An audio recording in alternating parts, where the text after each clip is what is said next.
Mumbai, student of Iyengar Yoga, as she says, for many decades. I am Nidhi Gandhi, and along with my colleagues, Heena, Udeshi, who is a teacher at Iyengar Yoga Ashray, Vadodara, and Angira, Shah, who is also a co-practitioner, Iyengar Yoga practitioner with me. On behalf of all of them, we thank you, ma'am, for accepting our invitation to talk to us about your book, Imagine If, which is a wonderful book of stories of ordinary people with extraordinary greed. And it is now back in stores after being out of print for 2 years. So the book is here. It's an amazing book about people, their attitude and perspectives while facing situations, challenging situations and circumstances. So very inspiring, beyond words. It is also it is beautifully interwoven with practical yoga philosophy, through stories. So thank you for this opportunity to talk to you, ma'am. And we have questions from students also, and all of us would like to talk to you about it and learn more about it. Yeah.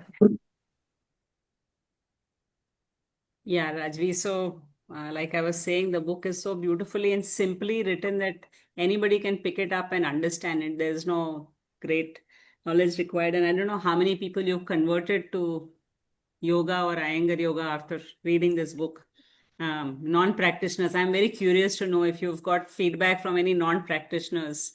That's not a part of my questions, but yeah. No, actually, I wouldn't really get because the book came out during the pandemic. So I have no clue about the reach of the book in that sense, except when the publishers told me that they were out of print, whatever stocks they had.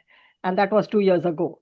So I did give it to a couple of people who came back. Yeah, interestingly, one fine day I get a message from some person who says, I am the commissioner, blah, blah, blah. And I'm wondering whether this is one of those scam messages. And then it turns out that he had been a student and he contacted IRMI and contacted. And after that, he put it across. He happened to be one of the very senior government bureaucrats.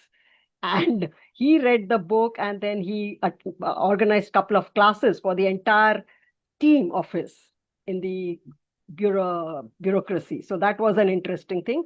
Otherwise, yes, I've got feedback from a few people, but otherwise, I wouldn't really know because there's no contact as such. So I wouldn't know. Yeah. Okay. Now I'll start with my actual question. What inspired you to write this book, and what kind of challenges did you face while putting it together? Well, I don't think there was any inspiration as such. I was meeting a publisher for Yoga for Sports. So that was Westland Publishers. And that point of time, they said, can we have, do you have suggestions for any other books? And I gave a couple of topics and, something in mind. And they said, oh, why don't you write on this? So I said, no, I haven't really written a book. No, why don't you write? So that's how they sent a contract and I started on it. And then, I have written many of these stories. I have met these people across and I'd written some of it in the Yoga Rahasya. And these stories were vivid in my mind. So that's what, when it was a very informal conversation with this editor. And then she says, write it. She sent the contract, and honestly, I never really got down to it till they gave a very deadline. And then I possibly started writing it quickly. After I wrote it, I had second thoughts whether it's going to be interesting, whether people would read it. So the first thing is I gave a couple of people, and they didn't say anything. Then I gave it to my artist, and she was saying I'm a visual person. So I wasn't really very sure till the book came back after it was published. And Birju, whom you know is my brother, I saw him reading it, nonstop. Then I said, okay, it must be interesting for people to read. So till it came back, I didn't know how it would have been received by people. Wow, very inspiring. Buying it, to gift it to people, and this thing. So that's when I realized, okay, it is creating the impact that the stories I wished would have created, because they did inspire me a lot.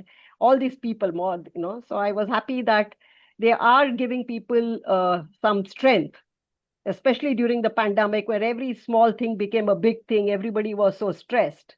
And you realize, life is not as difficult as it seems. I mean, all of us feel our problems are the biggest in the world. Nobody has a bigger problem than mine. And then when you read about this, and since I've met these people in person, I always wondered, like, we selected ourselves to feel unhappy. There is always the bright side. So, quoting from Shirley, I mean, she's been a friend, and she once said, imagine somebody being in a cancer hospital, undergoing chemotherapy for the fourth or fifth cancer, and going to corners and windows and taking pictures, and photographs. So to me, that was a big thing, instead of, sitting on a bed and feeling, why me? So that's something which was very inspiring. And, when somebody actually asked her, I remember Rohini at Yogashray, when she had come, saying, do you really have cancer? And she's saying, why? Do you need a label here or something? So, that lightness with which one can handle an issue, to me, that's a big thing. So then that issue becomes a non-issue. So I think that's been very inspiring. So it's not about looking at positive side of things. It's just looking at things with a different perception. So that's, I think, the biggest inspiration. Wow, Yeah. nice. Yeah. Angira, you're muted. Yeah. Am I audible? Yes. Very true, because ma'am, for you to have gone through it, to even come up compiling all this, to say you'll put it so simply, and for us to be able to read it, get inspired with a different perception. So that is a wonderful thing. And I'm sure everybody feels that way for whoever has read the book, or I'm sure who's going to read it further. Mm-hmm. Yeah. So in continuation, in the tense moment before the operation, how Shirley quietens her mind in the few minutes through Sarvangasana. How would you recommend or, guide us through that in the such tough situations? Well, talking about Shirley, she is quite, I would say, a character. That point of time, the way she narrated it to me, it was very amusing, honestly speaking. I mean, imagine going to a hospital with a bolster in your hand. I mean, that's something very weird. And then telling the doctor that I'm going to do Sarvangasana. And most of the time, you will think this is weird and it's a made up story. I mean, which surgeon is going to say, I'll wait for you? When you say that. And but knowing her, it is easier to let her do what she wants rather than argue with her. And that's as simple as it is. And we all know what Sarvangasana does. I mean, as practitioners, it immediately quietens your mind, especially when you're doing it with a chair. See, all the anxiety, the stress is on the frontal brain. So, we think, and then we get into a loop of thinking, and then we get into a state of anxiety. And then, these are the ups and downs. So the moment you get into Sarvangasana, you get into the back brain. So moment you get into the back brain, anxiety subsides. So that is the analysis I'm doing. But from what she said, and what, I mean, we've experienced it with many people, that moment you get into chair Sarvangasana, the mind quietens. So that's what it does, whether you're doing a Purvottanasana or a Setubandh Sarvangasana or Sarvangasana, you get to the back brain. But to me, I mean, this was all later. Initially, it was all amusing. Initially, it was unreal. I think that the way one looks at life is very different. I mean, I've not written about this, but an anecdote that, imagine she's going from Mumbai to Tel Aviv with some 60 kilos. Now, which airline is going to allow 60 or 70 kilos, where the allowance is 23 or 25? Which airline is going to allow it? And she goes through. And I wonder, is she just making up stories? Because it's unreal without making any extra payment. So I asked a friend, Koka, who is there, and I said, she's saying yes. And I cannot tell you how embarrassing it was for us to be around with her. She did. She opened her bag and she's saying, I can't throw away this stuff. So she calls people, a nice sweater, a nice jacket. Hello, sir, do you want it? Because they're not allowing me. And imagine an airline queue doing such a weird thing. And then the crew didn't know how to, I mean, the people at the desk didn't know how to handle it. They said, please go. I mean, of course, an Israeli Airlines, but But this tells me how one really thinks out of the box. I'm sure any of us would have either have paid up or called somebody if you are in your hometown and please collect the rest of the baggage. So I'm just giving an example at how one can think out of the box. And it is at that point of time that you realize that when you have a problem, most of us go into that same frame of analyzing and thinking about future. But to think out of the box and look at it from a different angle sort of changes the way we look at life. And I think this is what is very, very fascinating to me. Like most of us are in a mold, maybe because it's our upbringing, maybe it's our education, or maybe it is, cultural. We are in a mold. But the moment we start looking just from the different perspective, everything seems very different. So this is what I realized in all these people. Whether it is common in all people with adversities, I really don't know. But I don't think so because we don't see it all the time. So I do see a thread of yoga playing a big role in this. It's quite literally, as Guruji said, to take each moment as it comes. Like Guruji would say, every day is a new day, and it's quite literally like that. You're coming with no past baggage or nothing. Absolutely. Thinking this will be like this. Absolutely. And that is a big lesson for even teachers of Iyengar yoga. You may come prepared, but there you see a student in front of you. You may have your outline, but you can't be, because the moment you're prepared, you are rigid. So you Yes. have to be prepared with insight so that you can handle anything, but not True. objectively. So I think this is where the subjective practices help us. Also, the slotting that we kind of do when we see somebody at the beginning of class, somebody new who starts talking, it's just in your mind, you're slotting them that, okay, this Yeah. person's, whatever. And it's completely True. different if we don't have that mindset, then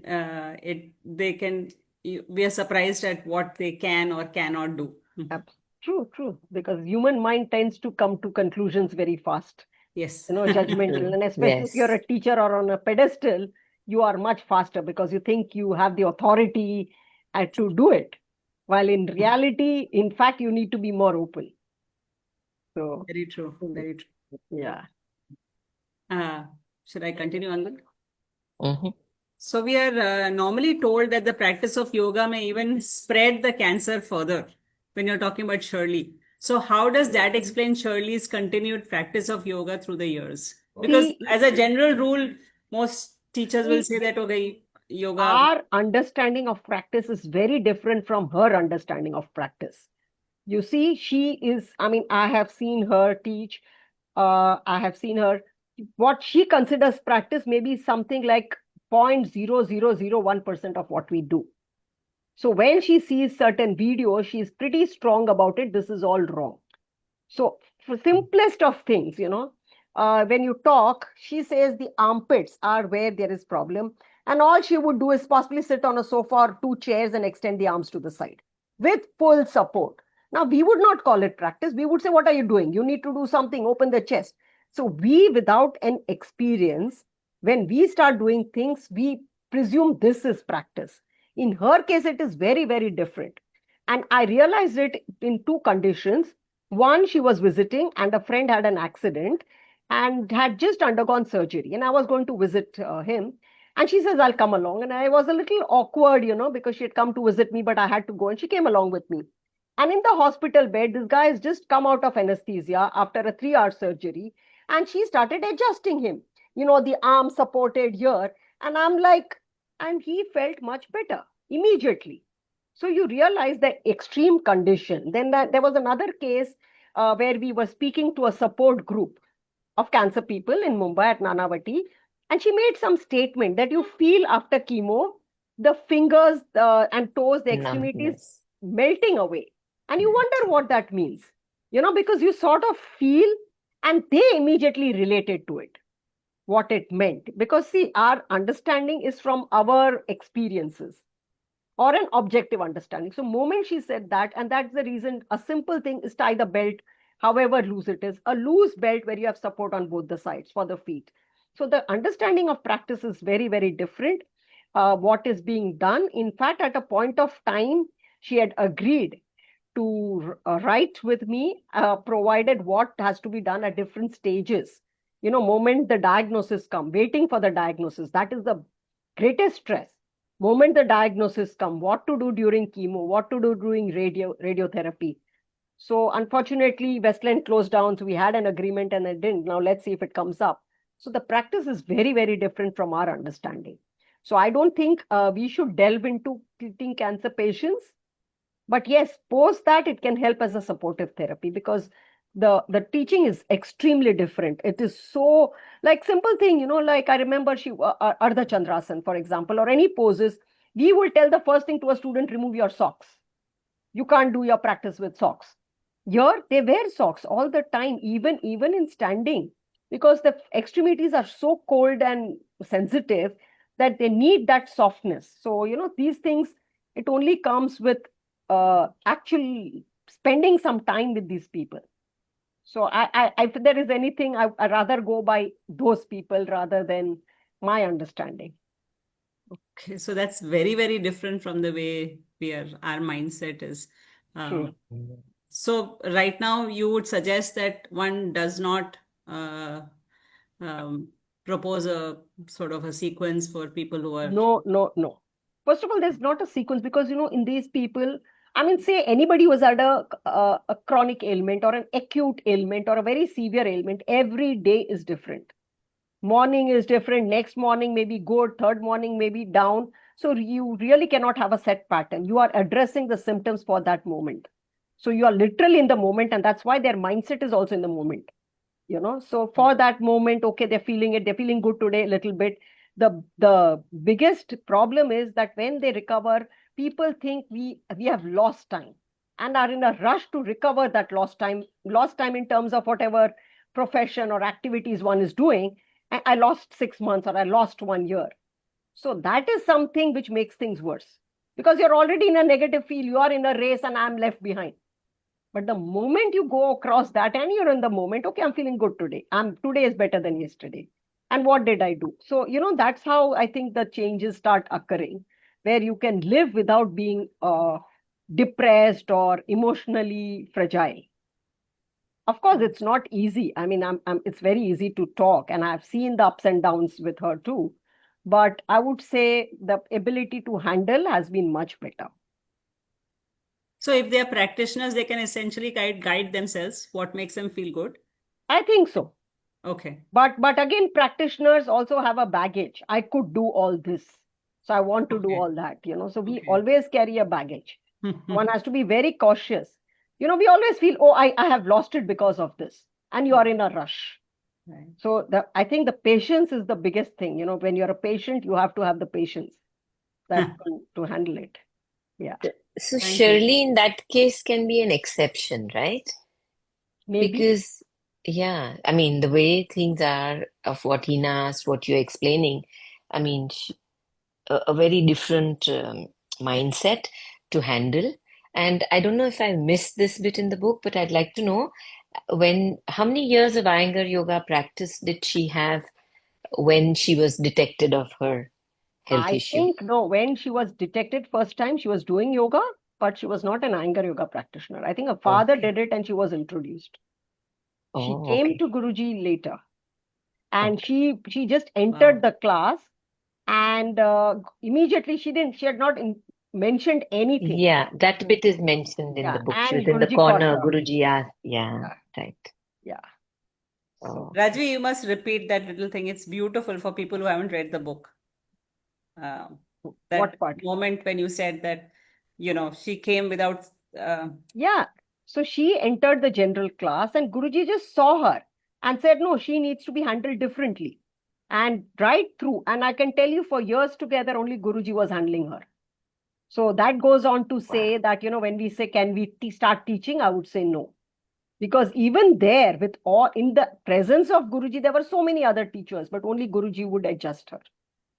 So it requires tremendous amount of sensitivity, because they are hypersensitive, but at the same time, the pain, etc., overshoots. So there's a very fine balance. Okay. So personally, I think we need to be extremely cautious in these cases, because we really don't know. Thank you. Thank you. Yeah.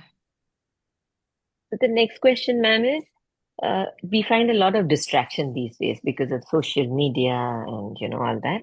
What will be your advice be for young practitioners where discipline needs to be imbibed and the balancing of the mind, body, emotions are all have to be involved in it? See, I think it depends when you start.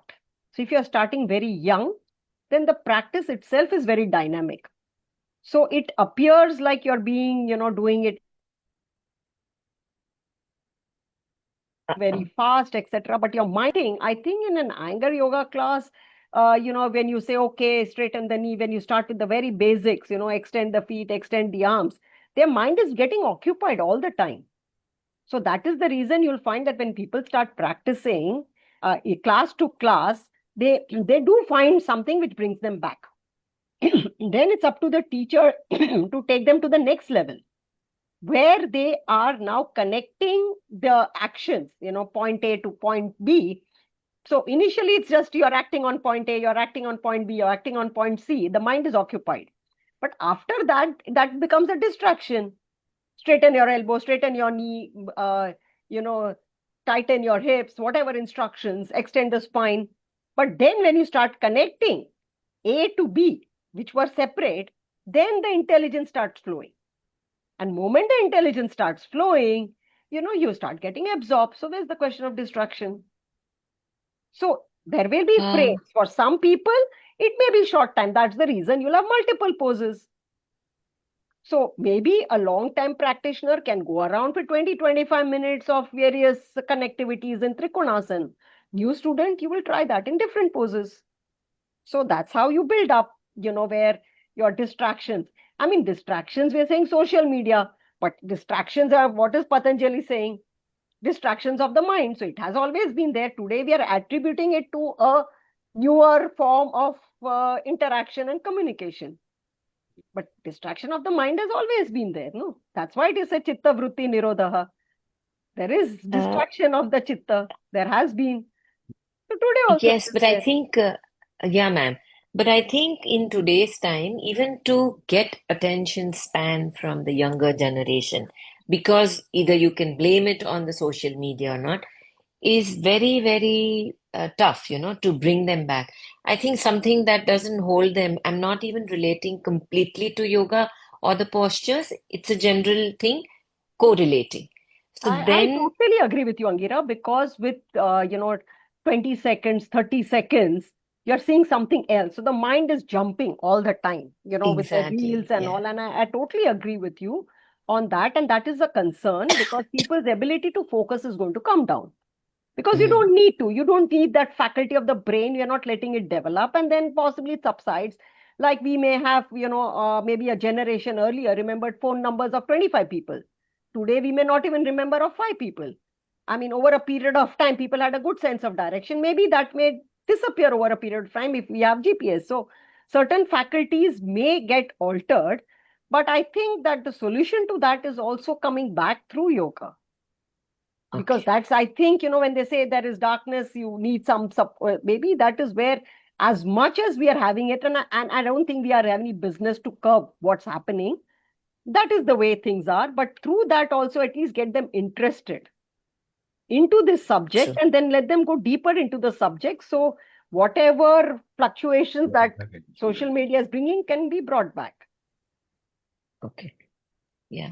I think from every angle it needs to be approached Yes. besides just yoga. So Yeah. It the cannot be young just forced. generation. You can't say don't do it. Nobody's going to listen. Yeah, it doesn't work, I think. It just Doesn't boomerangs work. back. Yeah, true. That Thank you. kind of leads us into the next question is suggestions on guiding a practitioner when they are mentally and physically disturbed. Will the instructions be different? This is a question from someone. See, I think both are interlinked because if you're physically disturbed or in pain, you're mentally disturbed. So it is, it is the mind that feels the pain in a way. And if you're emotionally disturbed or mentally disturbed, it reflects in the body.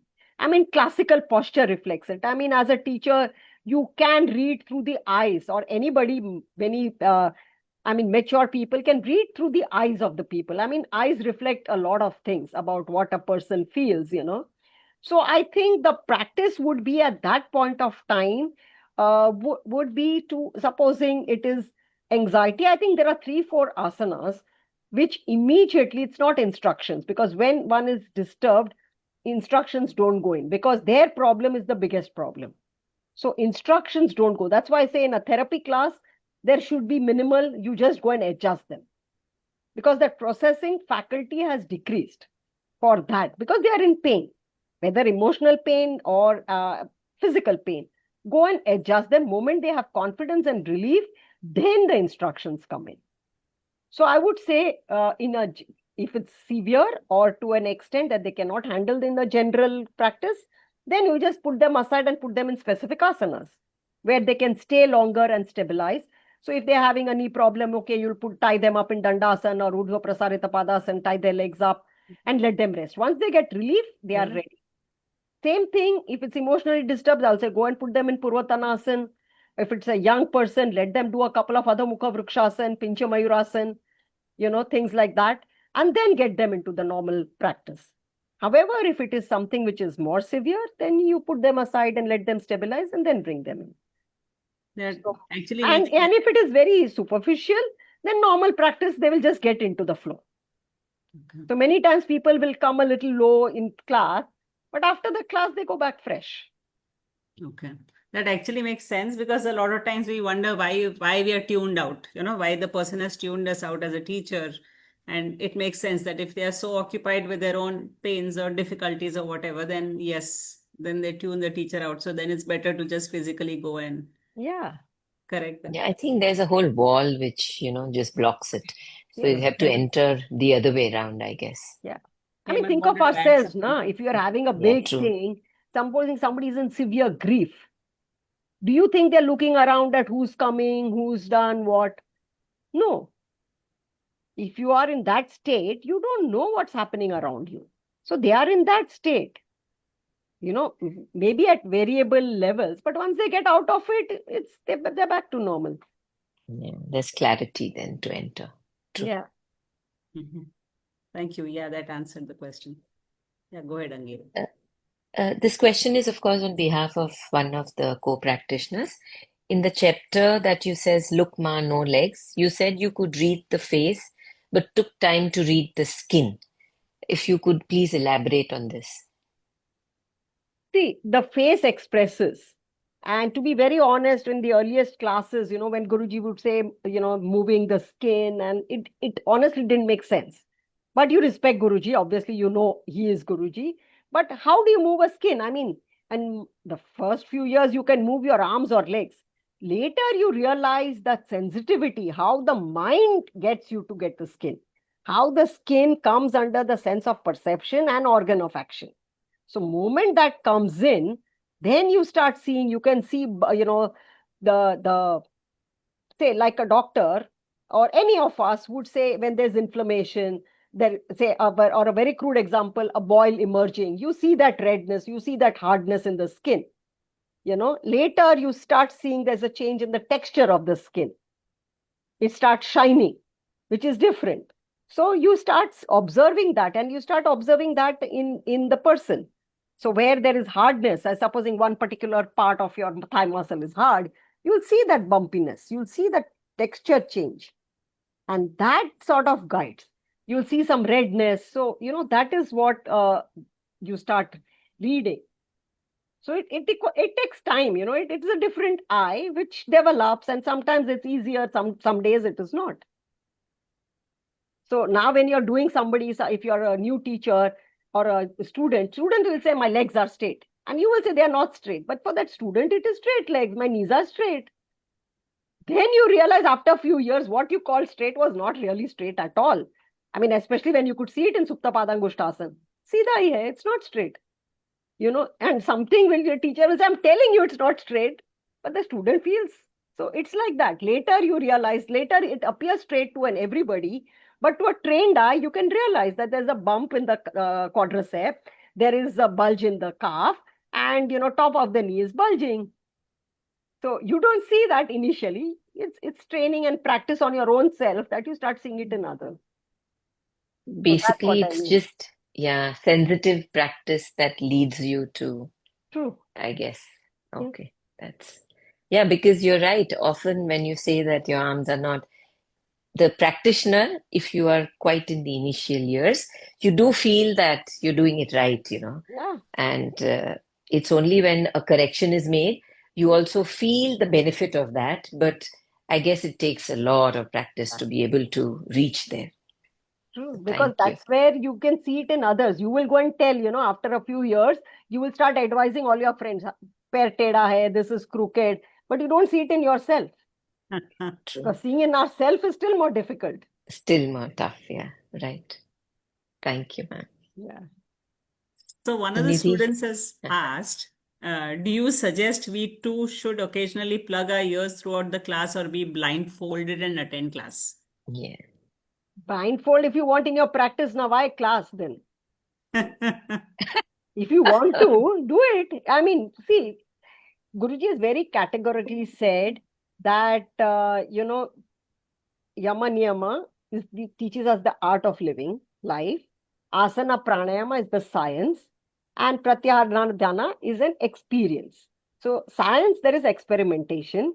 So, you experiment on yourself, but that is after a particular maturity. You don't go into the lab when you have just started practice. So please don't start experimenting and doing some stunts and falling. But I'm talking after a particular level of maturity. You want to, okay, blindfold, put a bandage and do it. See what you were managing. This is where I would like to add, instead of blindfolding, be submissive to your teachers. They are experienced and they are chosen in such a way that being submissive is as good or as effective as being blindfolded or plugged in. Yeah. Yes. My experience It's from surrender. two major Yes, issues True. and the caring they give you, True. all the teachers. Absolutely. Yeah. Oh, yes. See, we shouldn't see things. First few years, it is external practice. Same asana from Bahiranga becomes Antaranga. So what we are doing, okay, putting lines on the mat, arranging, fine, because that's the start. But if you get stuck there, then you're not going to get in. So the True. getting inwards is what comes. Then you start getting sensitivity. So True. from activity, it becomes sensitivity. So that comes when you start feeling. Yeah.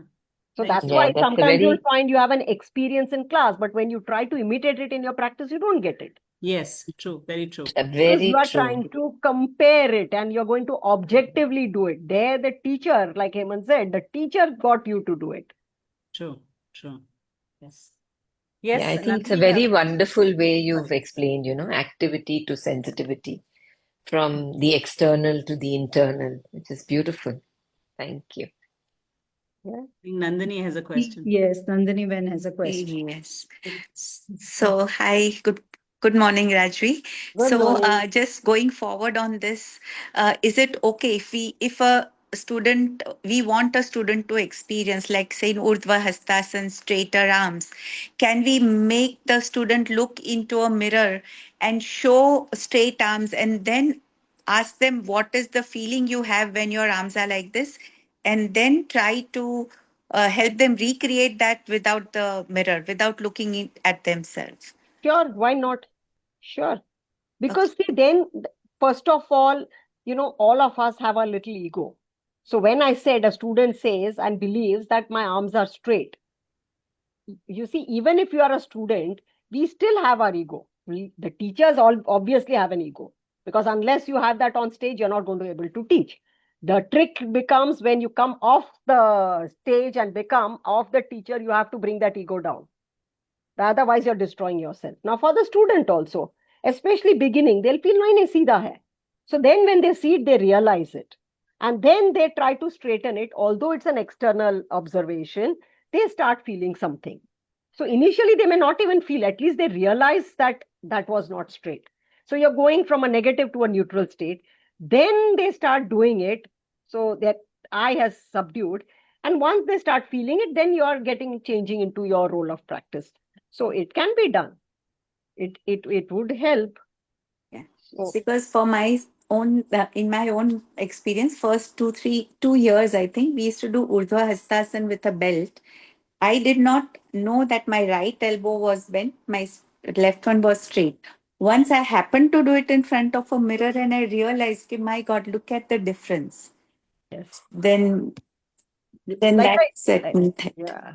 Like I just said, no, we will see it in others much faster than we see it in ourselves. In Because we can't ourselves. see else, So you'll say, oh, this person, your leg is not straight. See, your shoulders are drooping. We'll keep adjusting people. After a few years, I mean, it's not that you are a teacher or not a teacher, or forget anything. You will see your own friends and relatives, and if their shoulders are down, you will be tempted to go and correct them. You'll say, Correct. "Arey," you'll go and correct their shoulders. It is very intuitive to Yes. us because you feel good, you want to share that. And it's intuitively, it's not planned. So it is something like that. So moment we see ourselves in the mirror, one realizes it. Because till then, what is not normal feels is normal for a long period of time.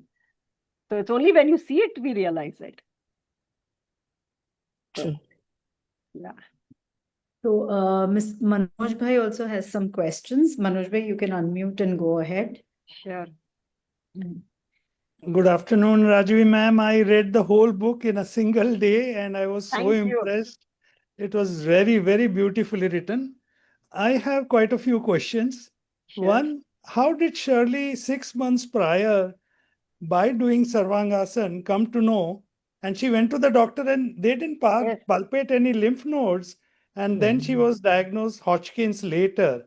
So, I- what was the feeling? Did you ever ask her that? I told, she says it was uncomfortable. That's all she keeps saying. So, Okay. you cannot articulate, but there was, so possibly there is some level of sensitivity where you feel, the flow, quote unquote, like we are doing, supposing in our practices, you feel, I feel sensitive or feeling till this point, but not beyond. So, Right. Tadasan, so must be something like that. But she said that something was not right. She didn't really know what was not right. She kept saying something was not right. And that's how she possibly contacted, and it was not visible enough to detect it. And she was going for parathyroid surgery and she was allowed Sarvangasana. That's Doesn't what. Sarvangasana, constrict the neck for the No, but parathyroid gland, if you're using a bolster and your head is pretty hanging, so you're not really doing any Jalandhar Bandha there. Okay. So it gives, the calmness of the mind. Yeah, calmness of the mind, as Angira ma'am asked, you told that was, but I was wondering that No, how it's that with a bolster. So that's with a what, the bolster. height Okay. gives you the freedom in the throat. It's not a bandha there. The other was radiotherapy given to Shirley, which his father was against, and that probably led to breast cancer and other cancers because radiotherapy will definitely suppress the whole immune system. That's what she says. Now, I really wouldn't be able to comment. And we are talking of something which happened about 35, 40 years ago. So I would really not know what it is, or it's just a feeling. Sometimes many of us feel, okay, I did this treatment or I did this, and because of this, that happened to me after 20 years. Like people would say, when I was small, I was given steroids, and after 30 years, you say these are the side effects of that. So one doesn't really know. But that's, and secondly, you see, generally in such cases, remission, you will say it's 5 years, 6 years. So even if something happens after 35, 40 years, possibly nobody knows, nobody studies the effects of stuff for 30, 40 years. It's a lifetime, like. So one doesn't Correct. really know about it.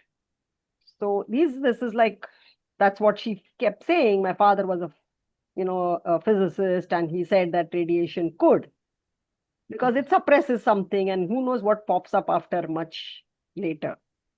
True. Ma'am, the Xerox they wanted to do Yes. and they didn't want the spiral. Was it to strangle, the Yes. prisoner can, Yes, strangle with yes, that? Yes. Yeah. Yes. And So they can don't you, even allow long threads. yeah, because that also can be used as a, So it's yeah, yeah, that was I mean, very, one would very never think interesting. about it. Yeah, true. And what were the asanas done in a prison which was very, very confined and, that No, they they hardly had. had, because there were two of them in that same cell and still they were doing certain asanas. Which So were they? see what happened. Like they used to have class. So the class was a hall where, because I happened to see one of the classes, so the class was a hall. So the teacher was there. They were not allowed to touch anybody. Right. So just instructions, and there were the security guys also around. But they were just there in case, because they can get aggravated or something. But it seems nothing happened ever. So those instructions were given. Then possibly in the cell, what can they do? They can do a little tadasan or little uttanasan, or maybe something lying down, because they wouldn't be allowed any props. No, I mean, no belts or anything would be allowed. Correct. So, Correct. So do you some think it simple really things. reformed them, or is it something that you think of implementing at other places as well? No, I tell you, because when we went there, when we entered, I'd never seen so many locks and doors in my life. It went through and through, and that was the afternoon time, so nobody was around. So that was it. And then after the class got over and there were people shifting. So maybe they possibly had some time in the open air or something. They must be going, and there was a big group shifting. So we were walking through the passage, and these guys were on the other side, and then the way they were hooting and booing, it got a little scary. Of course, you are there with the security and they are but then when you realize that maybe it's doing something, because what we are seeing is from that short period, but the authorities themselves were feeling, that the group which came for yoga was much, and then they would also ask from the library to get these books.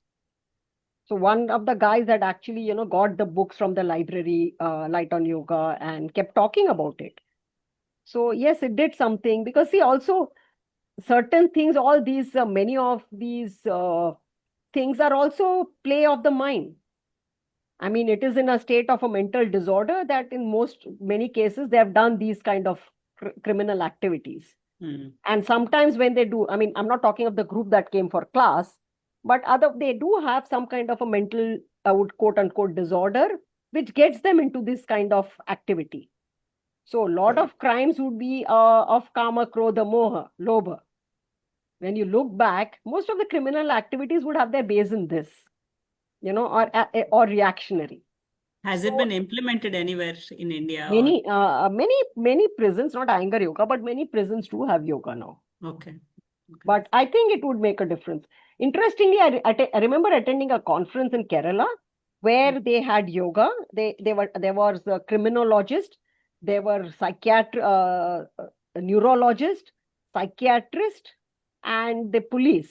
And all these were talking about the state of mind of a criminal. So it's interesting that the neurologist was talking of different neurological changes, which made people behave in a particular manner, especially consistently. We're not talking about the reactionary crimes. So it must be making a big change. So these are very fascinating things to actually, if one wants to implement it in larger groups and study what exactly is happening. Right. Both ways, in terms of effect, in terms of the internal changes, whichever is measurable. Yeah. So would there be case studies where you take in, just specific 3 people and see them through, who have also been practicing yoga, meditation, whichever form, to calm them down, to see if there's reforming happening, as Heena was asking? There are.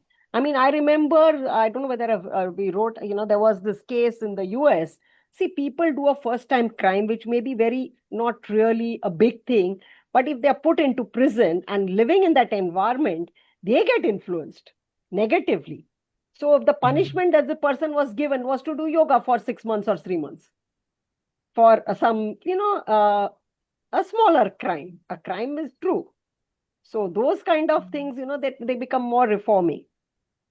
So possibly it can be a part of, I think it should become a part of at least the young minds, Yes, I think so. reform in the reform homes for the young adults who are kept in. Because otherwise they harden and come out. Yeah. And get worse. That's a change of system. That's a challenge. Yeah, it's a big change of system. Yeah. So. Yeah, Nandini, you wanted to say something? So this is in regarding to how Shirley felt that there is something wrong with her. So this I have seen in my patients also. They come with a problem. I cannot see anything wrong, but they say that kaik to barabar nathi, doctor. So the general tendency would be to just, reassure them, let them go, and think it's more of a mental problem. But I have seen over time, I will never neglect those patients. I will call them. Even if you're feeling well, come after 1 month, come after 2 months. And I will say in 50%, I have found some problem which is now visible to us. And the commonest example I give is that when we are about to fall ill, get fever, before the thermometer tells you you have a temperature, you know you have a temperature or you are going to get a temperature. So for fever, it is very common for us to feel that we are going to get fever, but similarly, there are so many things in which your body tells you that there is something wrong, but we are not able to detect it. And I'm trying to sort of sharpen my skill to detect at the earliest possible and not ignore a patient's complaints when they seem vague. Hmm. That is so true, because people do say, I don't feel good, and there's nothing specific, but you do know that afterwards something comes up. True. Yeah, but it's a fine line between being paranoid and Yes. so so that is where our skill, so even I mean that applies to our class also, that sometimes a student says, I it is impossible for me to do it. So whether to actually, I would not say force, but to sort of uh, uh, encourage them to do it or to stop. Stretch it. So that line also, it is something similar. So this is that skill which comes handy. So even as a teacher, you have to find that line. Okay, whether to let go, chalo chal se, it's okay if you don't do, Yes. or you must do. So that line, I think, as we practice more, it becomes Yes. more and more fascinating to walk on that tightrope. You can see it. This person yes, this person no, where a person is pushing themselves. So I think it just comes. yeah. Yeah, I think one more question. I think here we should know that Ayurveda works, because in Ayurveda we can feel, if we understand our signals of the body, then we can detect earlier than allopathy detects. So this is what I have learned in Ayurveda. So after, allopathy treats after we get the signals, but Ayurveda treats before we get the signal, but we can understand, we get the symptoms, we get the signals. So that helps us treating ourselves earlier, before that bad part starts No, that rising. true. But basically, here we are trying to say that the person themselves are sensitive enough to feel what is not right and not to ignore it. So, even like that's the reason we have all these diagnostic tests. I mean, a person with sugar of 400, fasting sugar or random sugar of 400 may have no symptoms, still something happens, and then they realize it. So, that's the reason one goes for all these checkups are recommended.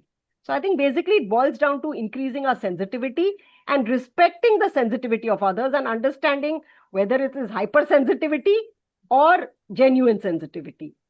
So, moving from that phase of insensitivity to it's coming back to the what yoga is all about, neutrality. So if one is hyper, come back to neutral, and if it is hypo, come back to neutral or go up to neutral. That's it. Javas is also in the meeting. I see him there. So Yeah. welcome, Oh yeah, Javas. hi. Just one more. I think, Nidhi, we have time for one more, right? Yes, we can have one more question. And So there is a question again from one of the students. Iyengar yoga is doing a lot for patients with Parkinson's. In probabilities, this must be post Guruji. Few lines on that. Post Guruji means no, it has been being done for ages. Okay.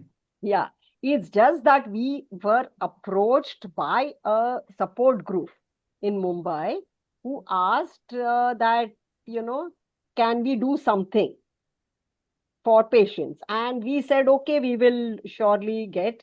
And just with the background of, research, we said, okay, we'll do a research study. And therefore, we had a control study and we had a large group of people, so 30, 40. And since it worked, neurologists started sending. So this has been on as a group in Mumbai since 2005.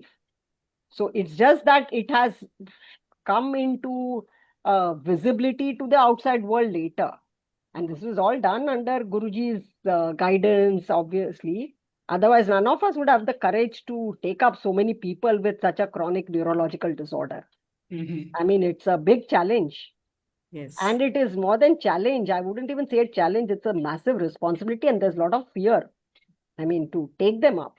It's not something that can be done easily, because these are very, critical cases. So it was just that how it approach. And since we're seeing a large group, as a teacher, you see things. So when you see people with a similar condition, you catch things faster. So then you get your experience. So it's been, and obviously there were so many patients Guruji would do. So we would go there and learn, but in the class, nobody has gone and publicized it. Right. So here it is just that because it's a large group, people have seen it, and now outside world writes about it once in a while. So people think. Yeah, I think are there any more questions? Nidhi, There's you one can take it question from that here. just popped up, Nidhi. Uh, Somebody's asking about yes. dementia or Alzheimer's. So Are there any asanas for dementia or Alzheimer's? It is not what I would say, it is how it is done. So it depends now. So one cannot really generalize and give a listing. The whole thing is how it is done. So if it's a practitioner long term, there is a different way you would approach it. If it is a new person, it's a different way, because these would also be, in most cases, older people. So if I would say, oh, go and do Shirshasana or something, will that person be able to do if they've never done? So the approach will be very different. So it will all depend on, because see, when you're talking of that, they may have other conditions also. So it's not like a prescription one can, say what to do. Yeah, It that's will so all well depend on said, their because people condition. are always asking for sequences. ये करने के लिए sequence दो. Sequence तो मंत्र नहीं है. Yes. Okay, I think. So, Yeah. any more Even questions? mantras were given at a particular level to a particular student by the guru. True. So it wasn't meant for everybody. very true. True. So if a sequence can be given to a teacher by another teacher as a guidance, and then still that teacher would have to improvise seeing the student in front of them.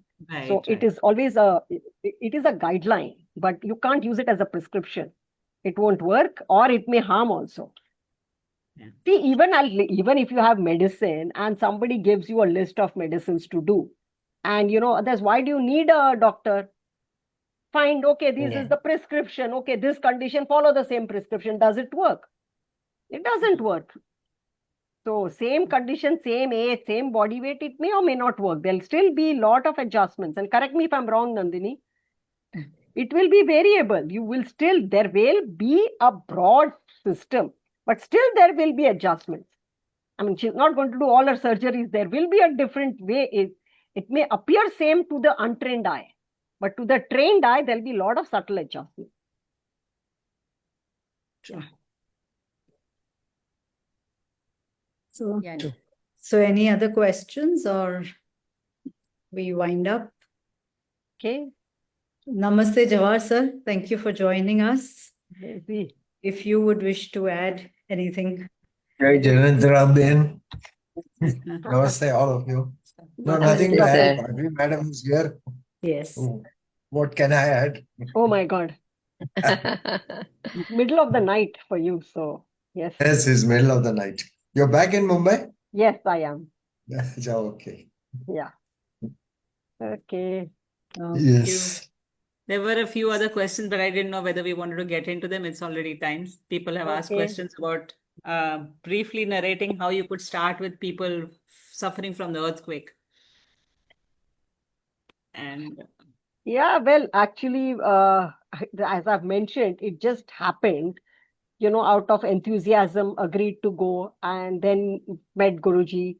And then Guruji guided us, he did give us what asanas, but it was more on how we had to behave, which seems, at that point, like how we need to be like them to be accepted. And that's when we realized on first day when Anaita and myself, we landed up with other two people, that people were not accepting. The organizers wanted you to come.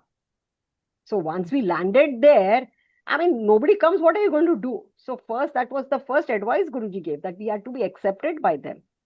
And it is just, call it grace. We started talking to people, interacting with them whole day. What are you doing there in the camp?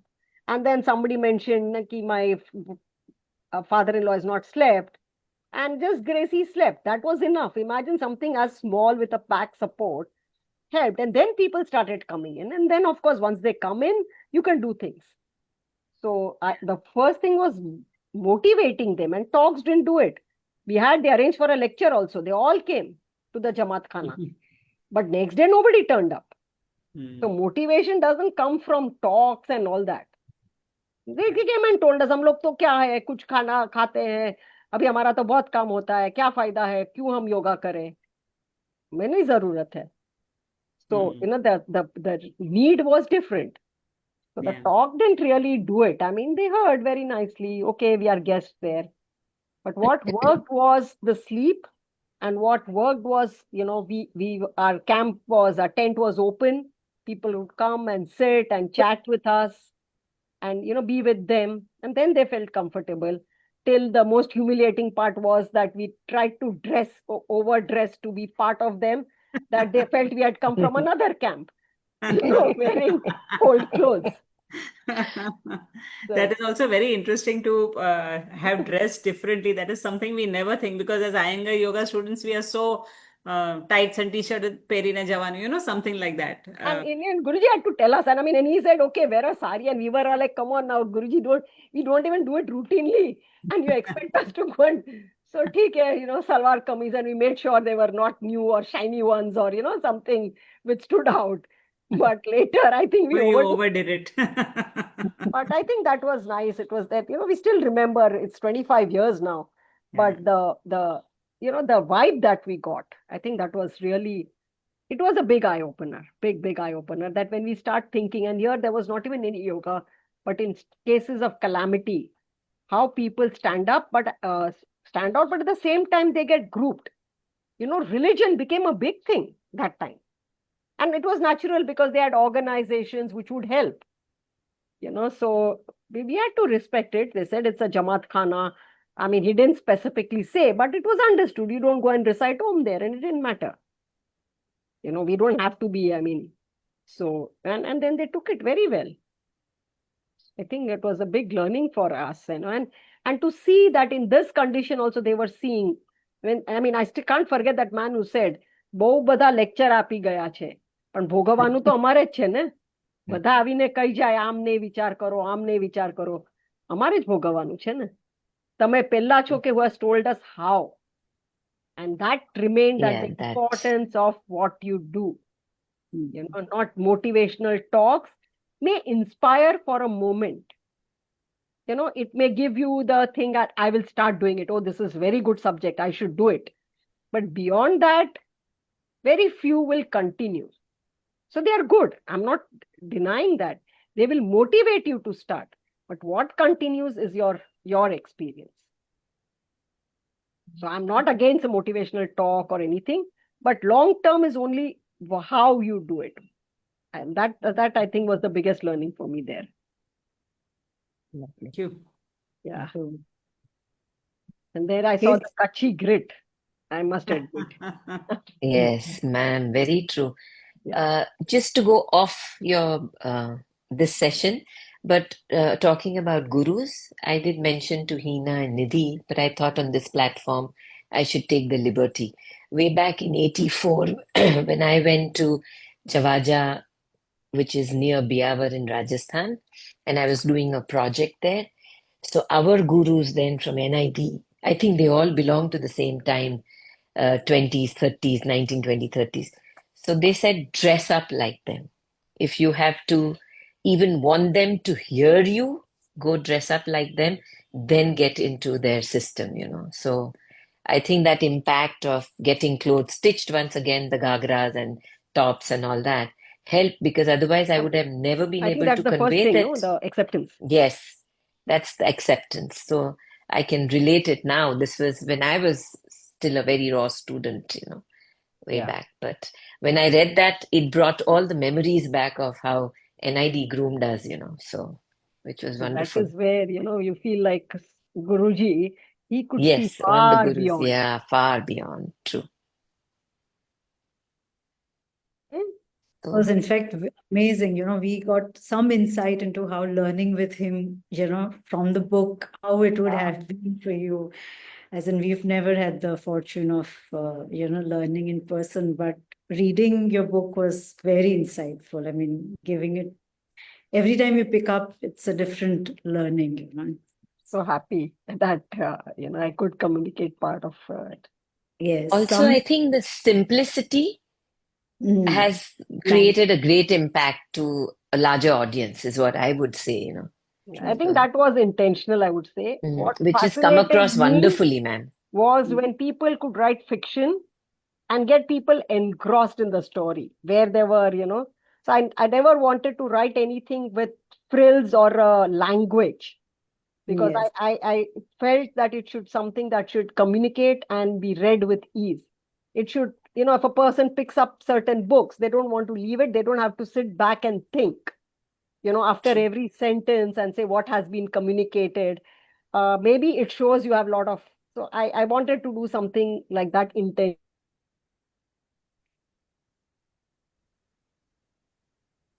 I think she lost her. And I'm glad that it came across. Even if you don't know English, you can read the book. So I said, okay, that tells me that I could communicate with as simple a language as possible. So I think that was a big compliment for me in that sense. Yeah. That's lovely. Thank you, ma'am. Thank you so much. It was very informative and insightful. Thank you for organizing. Absolutely. Thank you. Thank you. Bye. Thank you so Bye-bye. much, everybody. Thank you. Bye-bye. Thank you. Thank you so Bye-bye. much. Thank you, ma'am. Bye. Bye-bye. Thank you, everyone. Experience. Bye. Bye-bye, everybody. Thank you. Lovely Thank you seeing also, Jawahar everybody sir, for here. joining. Yeah. Mhm. Bye. Thank you, Jawahar sir. Thank you all. Bye, Jawahar. Bye. Namaste, all of you. Have a great rest of the day. Stay safe, stay healthy. Thank you. Namaste, Wish you all. all the same. Thanks. Yeah. Thank you.